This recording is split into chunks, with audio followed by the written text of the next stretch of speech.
And the portion size is ridiculous. Yeah, because it'd be like, oh, it only has 50 calories. I know. But then this bag of chips has One-eighth you get like a half of the chip. Delicious. AdventFit is a podcast that has a holistic approach to physical, spiritual, and mental well-being.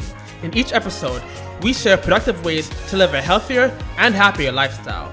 Unlike other podcasts in this space, AdventFit gives you a comprehensive approach to fitness without the fluff for the everyday Christian. There's a lot of misinformation about health and fitness. You might hear information because a big company paid someone to give that information or to do a study. But you can trust us here at AdventFit. Yes, you can. That is until we eventually make it big and sell out as well. Well, okay. Maybe. But until then, stay tuned. The NASM textbook refers to metabolism as all of the chemical reactions that occur in the body to maintain itself. Metabolism is the process in which nutrients are acquired, transported, used, and disposed of by the body. Now that's interesting because when people think about metabolism, they're thinking about digestion. They're thinking about how quickly you can eat and have to eat again and not put on weight and stuff like that. Like people want a faster metabolism. Yeah. Or some people think like, oh, they're like blessed with a better metabolism. So I'm just gonna eat whatever I want. Yeah, that's what everybody wants. But basically, metabolism is how your body uses energy to keep itself working. What does weight loss have to do with metabolism? All right, so basically, metabolism is the rate that your body burns calories in order to sustain bodily functions. Okay. Metabolism is divided into two categories: anabolic and catabolic. Catabolism is the breaking down of... Cannibalism? Not cannibalism. You always on some random stuff. I'm saying you say cannibalism. Not can. That is a terrible... Cat. Here at AdventFit, we do not promote cannibalism. Well, we talk about vegetarian, extra protein. vegan. Cannibalism does not fit into that category. We don't judge. You don't judge. That is not kosher, sir. I mean, the Bible does talk about eat my flesh, drink my blood, but cannibalism, that was symbolism. It's catabolism. So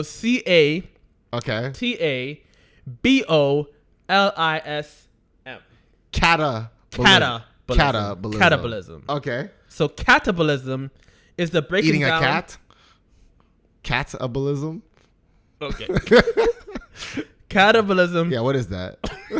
So we're just gonna keep I'm gonna keep asking you until you tell me what it is. That's what we're gonna do.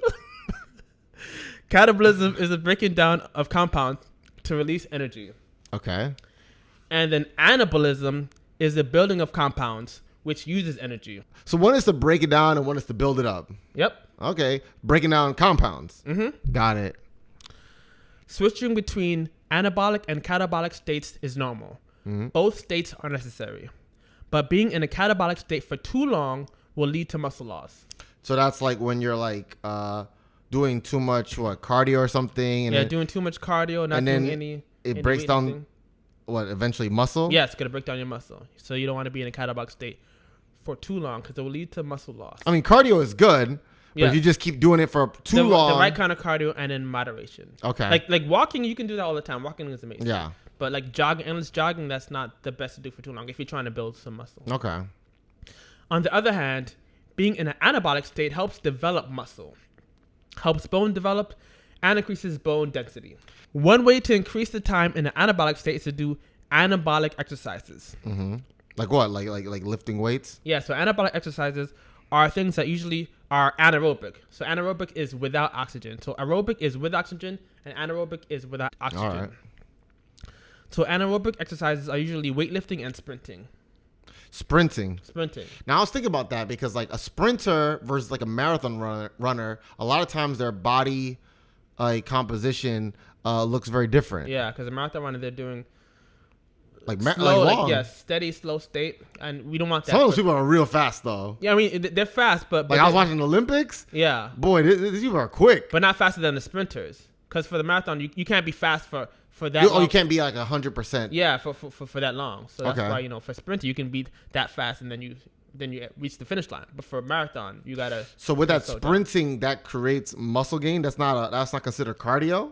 It's cardio, but it's not breaking down your muscle. It's an anaerobic exercise, so it's without oxygen. Okay. So sprinting and weight training are both anaerobic exercises. Okay. One thing I like to do is I like to do some sprints. and then in between my sprints, I would do like some ab workouts and stuff like that. So a sprint, ab workout, sprint, ab workout, sprint, ab workout. That's an intense exercise. So are you doing sprinting at full speed? Oh, but then I walk a little bit for a break. Then I do some crunches or some sort of ab workout. Then I do a little more walking. Then I sprint. So I do that around the track. So I sprint on the straight, walk half of the curve, do the ab workout, walk the rest of the curve, then sprint. And I do that until I do a mile. Because the first time I did HIIT training, I was gone. I was out of breath. I was laid out. Like it was a crazy experience. But after you do it for a while, you get used to it. Even when you're at rest, your body needs energy for all its hidden functions, such as breathing, circulating blood, adjusting hormone levels, and growing and repairing cells. Several factors determine your metabolism, including your body size and composition. People who are larger or have more muscle burn more calories even at rest. So when you have more muscles, then you're able to burn more calories. Yeah. And so you could be able to eat more, technically. Yeah. Your sex also determines your metabolism. Men usually have less body fat and more muscle than women do. That means they burn more calories. Okay. So men burn more calories than women. So. Just because their body is composed with more muscles? Yeah, more muscle, yeah. And women have more fat generally. Also, your age determines your metabolism.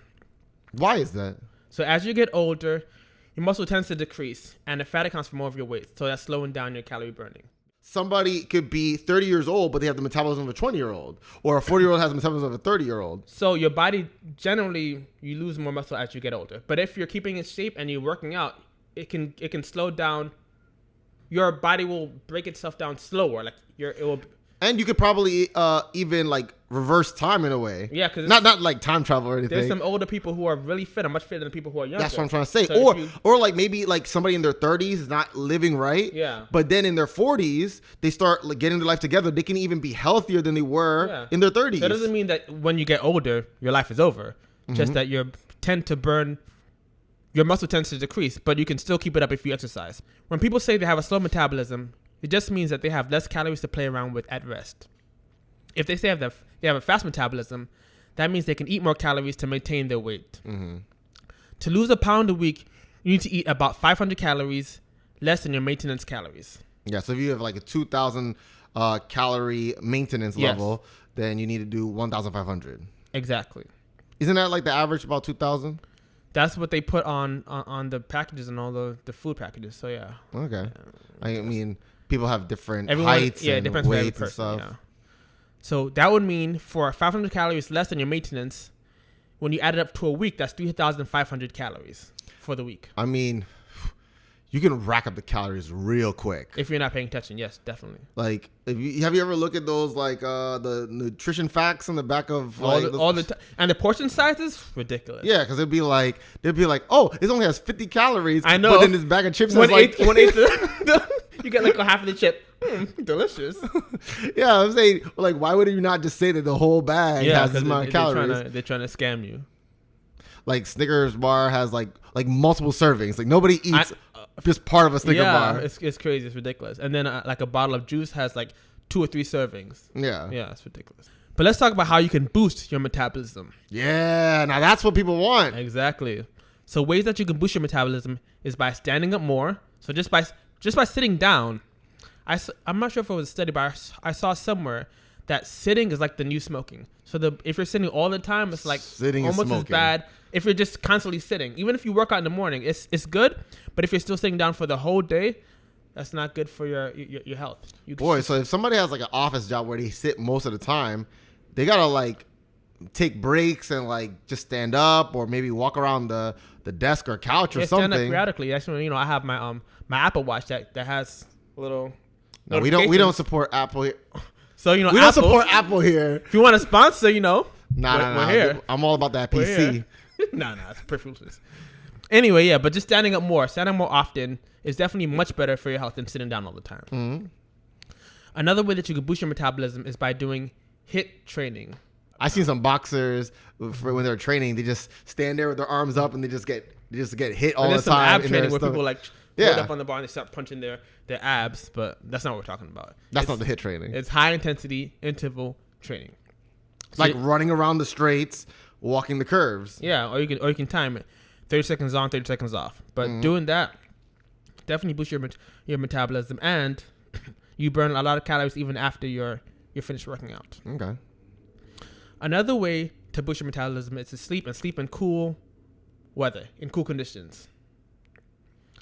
Another way to boost your metabolism is to drink more water. Drink water. Yes. Drinking water is very, very important. That just helps with the digestion as well. Yeah. Eating protein is another way to boost your metabolism. And then lifting weights as well.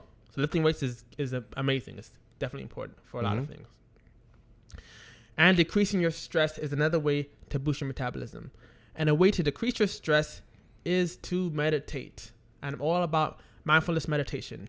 Matthew 6:34 says, "Therefore, do not worry about tomorrow, for tomorrow will worry about itself. Each day has enough trouble of its own." So that's basically just, take it easy, relax. Don't worry about the future so much. What this verse is telling me is to live in the present moment.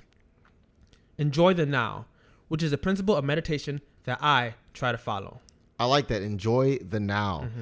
In fact, right now, you guys can try that out. Spend a little time with God. Enjoy the present moment with Him.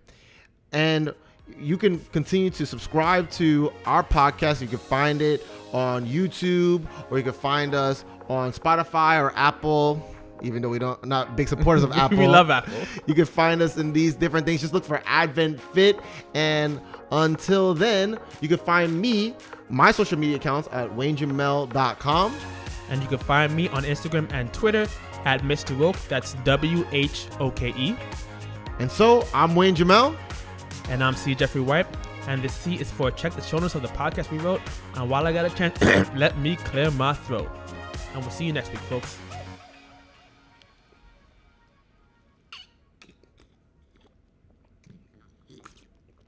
If you enjoyed this episode, why don't you click the like button? And the notification bell. Ding! And if you really liked it, please share this episode with someone close to you. But before you do that, subscribe to AdventFit. Exactly.